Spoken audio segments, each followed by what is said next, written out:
You don't understand. I struggled for a long time with surviving. And no matter what, you keep finding something to fight for. El sentido de nuestra vida y el propósito es algo que siempre he puesto en duda a lo largo de nuestra vida. Para mí es un tema de debate a día de hoy, pero para ustedes, ¿quién sabe qué estarán pasando en su propia vida? Pero yo quiero invitarlos a inspeccionar uno de mis juegos favoritos que la acompaña con el título y análisis de hoy. La búsqueda de un propósito en The Last of Us.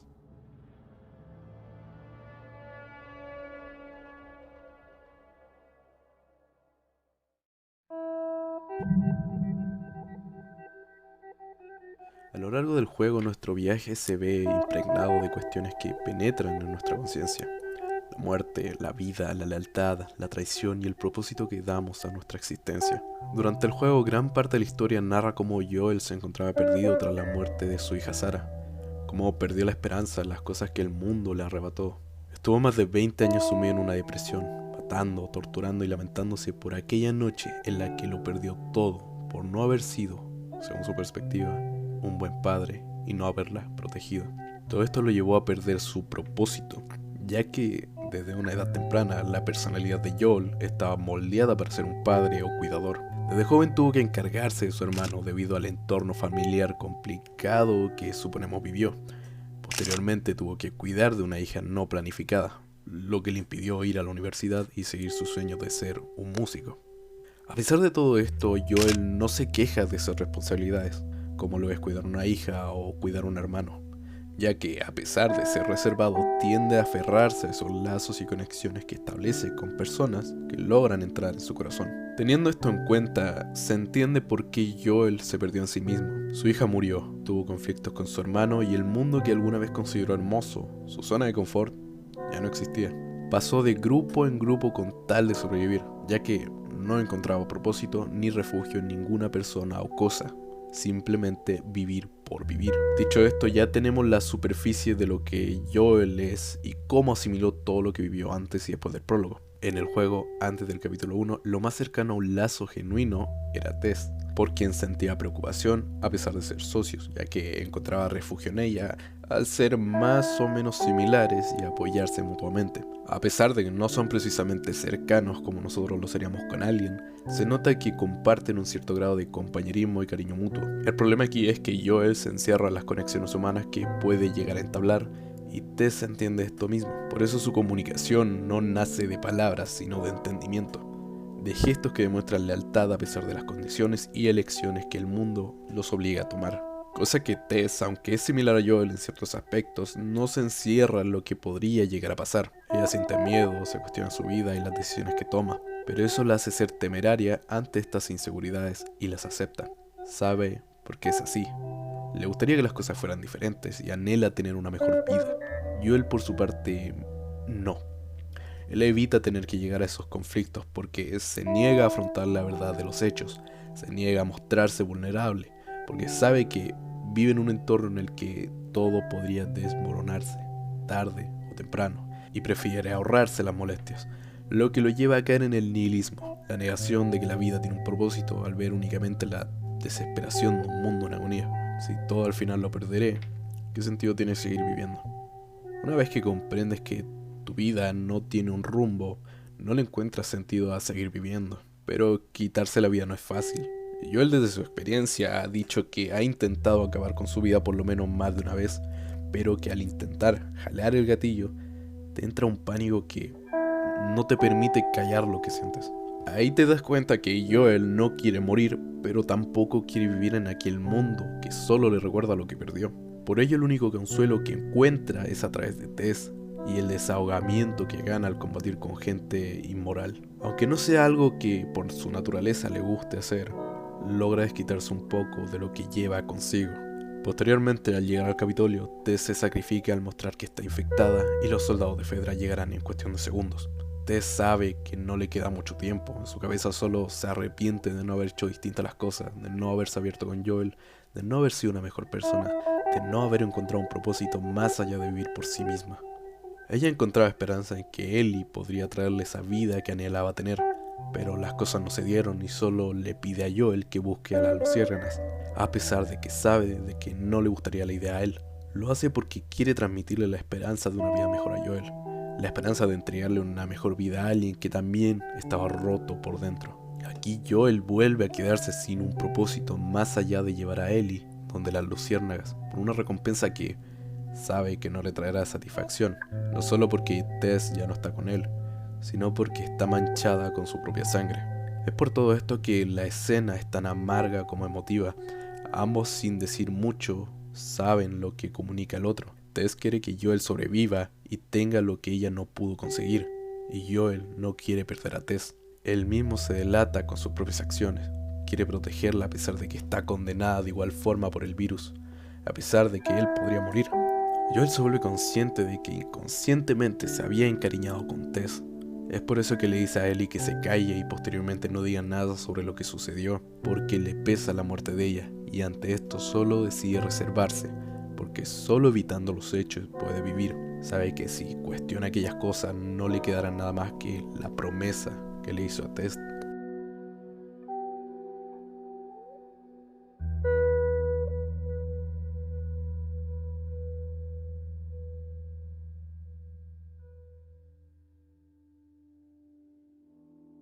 Joel cumple con la promesa de Tess por mero respeto y cariño hacia ella, porque sabe que se lo debe. En el camino se encariña con Ellie, comprende que la niña le recuerda a su hija y comienza a ver la vida con otros ojos, ya que siente que vuelve a tener ese propósito y nostalgia que tenía en su vida anterior. Se vuelve a conectar consigo mismo, aunque por el medio equivocado.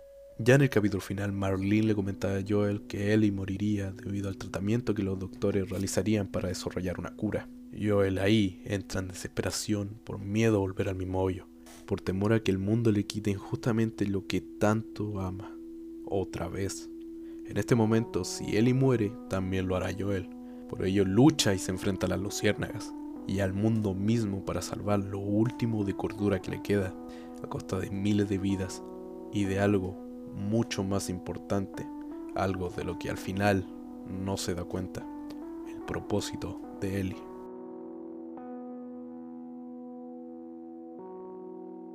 La niña, desde que tiene memoria, solo ha presenciado muerte, sangre, injusticia y desprecio en un mundo sin esperanza. Ellie siempre ha estado sola, y algunas de las pocas conexiones que ha hecho siempre han terminado muriendo por diferentes motivos, haciéndola sentir culpable de su muerte sin comprender que no tenía el control sobre sus destinos, ni era responsable. Saber que ella podría ser una posible cura le proporcionó cierto propósito y redención ante esas muertes.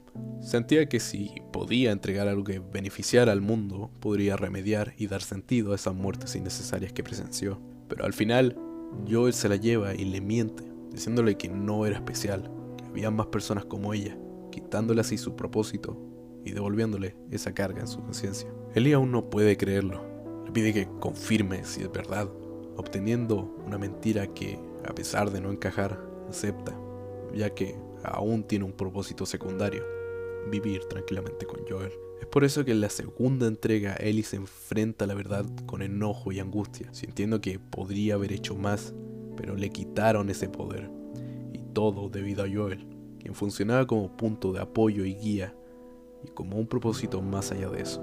Todo esto se vuelve contradictorio y trágico.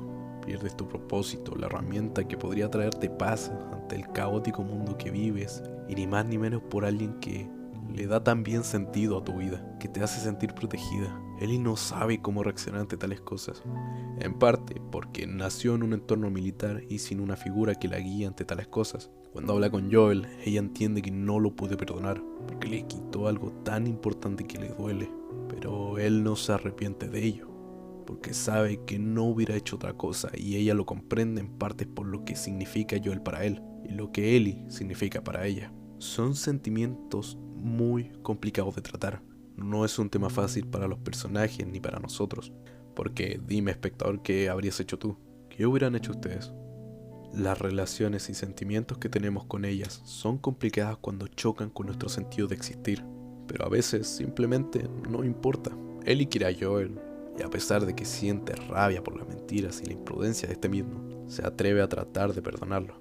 Joel se quedaría satisfecho con la respuesta que ella le daría. Quizás si fuera un no rotundo se hubiera sentido melancólico, pero cumplió su rol como padre, estar para ella y darle todo aunque sea por las sombras. Vive en un buen lugar con buenas personas y demás. Desde su punto de vista, cumplió su propósito como padre y promesa hacia Tess.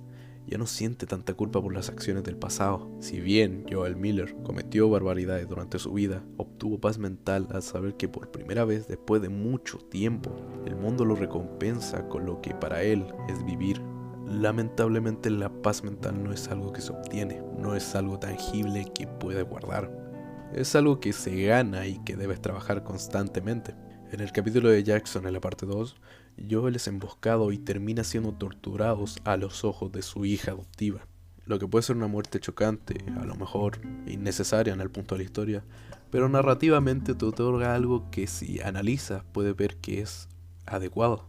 En el momento en el que yace en el suelo, ensangrentado, se observa que Joel no intenta luchar, algo que en el primer juego habría hecho a pesar de su grave daño corporal. Claro que tenía la pierna destrozada, pero hubiera hecho algo más. La particularidad aquí es que a través de su mirada se percibe una satisfacción. Queda claro que, a pesar de la situación, esto se debe ni más ni menos a que sabe que hizo las cosas bien, marcando así una diferencia con la muerte de Tess o Henry. Joel falleció en paz, algo que le costaba tanto lograr. Poner fin a su propia vida ya no es un problema, ya que cumplió con su propósito y murió de una manera que, aunque pueda parecer indigna y mundana, no le molestaría debido a las experiencias que pudo vivir y a que logró alcanzar una mejor vida. Tras estos acontecimientos, Ellie pierde los dos propósitos que poseía, su inmunidad y el vivir una vida tranquila, además de cargar con la culpa de no haber podido perdonar a Joel cuando pudo, desconociendo e ignorando que él murió sabiendo que ella estaría a salvo en Jackson, que todo lo que ocurrió en aquella habitación fue un caso aislado, que fue simplemente por su pasado y no el de ella, que esas cosas que él hizo no la perseguirían, a menos que ella lo hiciera.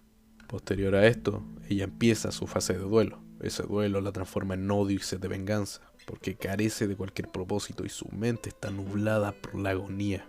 Trata de afrontar ese sentimiento de culpa y tristeza a través de la ira, cosa que hace que ignore y se vaya transformando poco a poco en la sombra sanguinaria del mismo Joel. No es accidente que cuando vive en la granja con Dina luzca tan similar a Joel, y es que no puede olvidar todo lo sucedido, al punto de que su misma muerte le generó estrés postraumático, que habla mucho de que, a pesar de vivir en un entorno militar lleno de monstruos y asesinos que intentan matarte, lo que más haya marcado fue la muerte de alguien cercano, y no el mundo entero.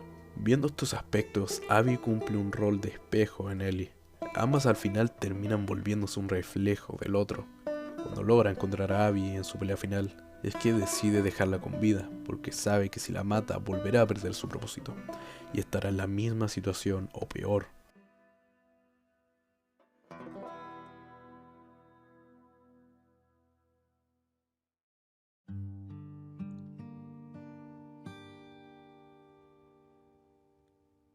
Creo que en base a este extenso análisis ya podemos sacar una conclusión al respecto al tema abordado, la necesidad de un propósito en The Last of Us.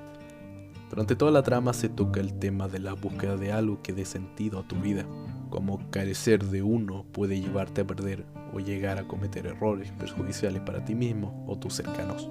Buscar algo que le dé sentido a nuestra vida no es fácil. Muchas veces caemos en la absurdidad e ironía de la vida, debido a que las cosas no salen como lo planeamos o porque la vida nos golpea una y otra vez. Por eso es importante para el ser humano no carecer de propósitos. Es crucial encontrar algo o alguien por lo que valga la pena luchar. No necesariamente debe ser solo una cosa, pueden ser varias.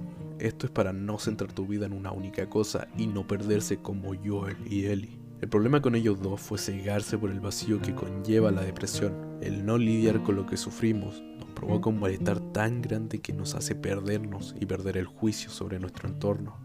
El no resolver estas cosas solo te llevará al mismo lugar. Joel pudo resolver estos problemas, pero no por voluntad propia, sino porque el destino le trajo una salvación a su puerta y decidió luchar por ello, pero fue más de lo mismo. Carecía de un propósito más allá de lo autoimpuesto desde joven. Ellie sufrió el mismo caso al arriesgar todo por una venganza que no le trajo paz ni una recompensa. Al contrario, solo provocó que su tío perdiera la movilidad y visión, muriera su amigo y perdiera a su esposa e hijo. Todo por no buscar un propósito más allá de la muerte y la venganza. Sentimientos tan desequilibrados que solo llevan a una satisfacción temporal y que solo te deja con un vacío mucho más grande del que sentías. Existen personas que, si tienen la suerte de tener a tu lado, pueden servir como punto de apoyo para guiarte en un camino mejor. Pero es crucial siempre meditar y pensar todo con calma, ya que si no te das el tiempo de entrar en introspección, puedes llegar a caer en lo que Ellie, Joel, Tommy y Abby cayeron. Todo por salir corriendo sin saber a dónde quieres ir realmente.